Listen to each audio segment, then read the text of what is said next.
It is windy today. If I was a footballer, I was deep in this. If I was genuinely a footballer, I'd call off sick, bro.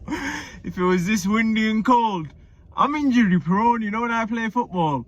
I'm injury prone, man. I won't be able to hack this. If someone clipped my ankles, if I fell over on my shoulder, I'm cooked. But, you know who else are cooked? Manchester City, man. They were 2-0 up. 2-0 up in the Champions League against PSG away from home. Just ride the game out. Just hold your lead. That's all you got to do. And they bottled it. Like, how have you bottled a 2-0 lead? It makes no sense. And they've done that time and time again this season. And they're dropping points. How can you go from a 6-0 at Ipswich just to lose when you're 2-0 up at PSG? They can still score goals, but they've turned into Tottenham.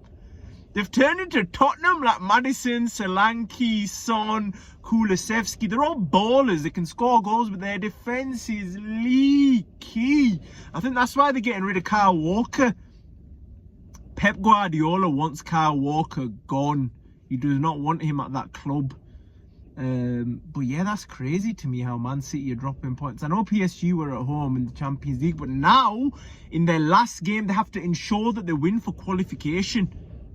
They have to win that game to qualify. And hopefully they do, because I want Liverpool to win the league. So if they have more games, they have more pressure on them. And they'll have more games going into... I don't think they'll win the Champions League. They're not good enough. But you never know with Manchester City. They're a top team. I wouldn't even count them out of the Premier League yet. Still, I don't believe it. Not yet. Not the way they're moving in the transfer market. No way. They are moving like killers in that transfer market. They know what they want. They know who they're going for. They're giving Haaland 9.5-year deals. They've got the money. They've got the cash. They don't care. Whoever they need, they will get. They're not Arsenal. They're not Man United. Even Liverpool, man. What are they doing? Have Liverpool signed anyone? I want an attacker. I want a defender. I want a CDM. I want a left back. And then we have a chance and stand a chance of winning this Premier League. Because if you're relying on people like Nunes and Gakpo leading your line, don't get me wrong, top players, top professionals. But Nunes, man, I've seen the chances he's missed. I still don't believe it. I know he got us that win for Brentford, and I genuinely thank him for that because we needed them 3 points. However, no, I don't believe it. I want to see you go on a streak, G. My G Nunes, I want to see you go on a streak. A 10-game, 15-game battering ram. Scoring for fun. Fernando Torres vibes. Luis Suarez vibes. Moving on to Liverpool. They got the job done at Lille. They finished top of the group in the Champions League. I think that's flattering to them. I don't think they played as well as it looks. I think they ground out results under Arne Slot like they're doing in the Premier League. They're not as good of a team as people think. They're just very adaptable. They're not like Man City last year or the year before. Or the year before that. They're more adaptable. They change. They'll dog out a 1-0 if they need to. And that's what they did. So Lille equalised just for Liverpool to win the game 2-1. Now, in the last game, they can rotate the players. They can have some rest, knowing that they've qualified top of the group. And hopefully that'll make it easy in the Premier League because we need results. I think our next game is at Ipswich. So we have got Ipswich coming up, who did get battered against Man City. So they're going to have the guard up. They don't want to concede too many more goals. And it'll be a hard game. As much as people think, oh, you'll roll them over, these are the games people will struggle with. That bin is flying around the gaff, by the way. They're the games you'll struggle with, so they need to ensure they have the strongest lineup, that they go in there heavy metal, guns blazing, early goal, get the job done, get them 3 points on the board, make it harder for the teams around us to catch up.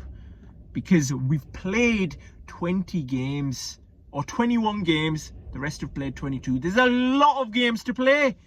This season is far from over. People who are saying Liverpool have... Bro, you haven't been in title races before. You don't know how this thing goes. I am worried, G. We're 6 points clear. Why are we not 12 points clear?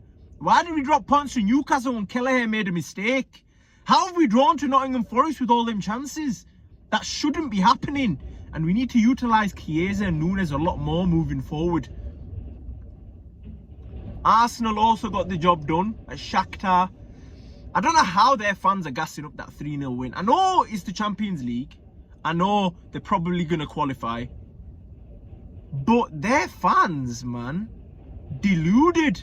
They're like a pendulum swinging from one side to another. If they get a good result against Shakhtar, then get slapped by Aston Villa. One mood to the next. That's why it's so beautiful to watch. And I genuinely hope, if nothing else, I just hope Arsenal don't win this league. Because then there will be another bottling of a Premier League that we will endure, that we will enjoy. And that is what I'm waiting for. That is what I'm looking forward to. Look at the state of the AFTV fans. Ty, Julian, Robbie. Bro, Yardman's the only one that speaks sense. And he sticks to his guns. You got to respect that. The rest of them think he's cuckoo though.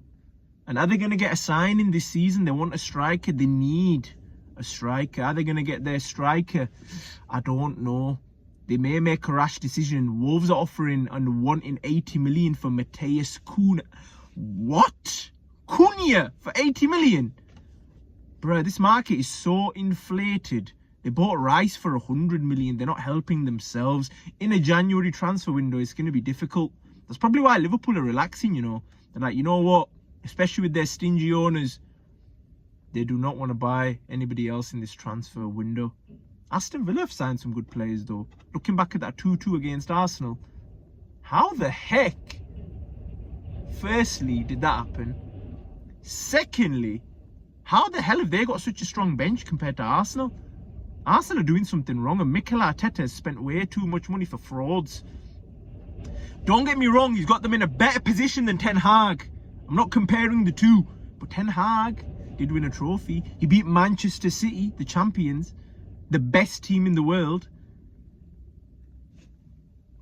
I don't know who's better. I'm going to be real.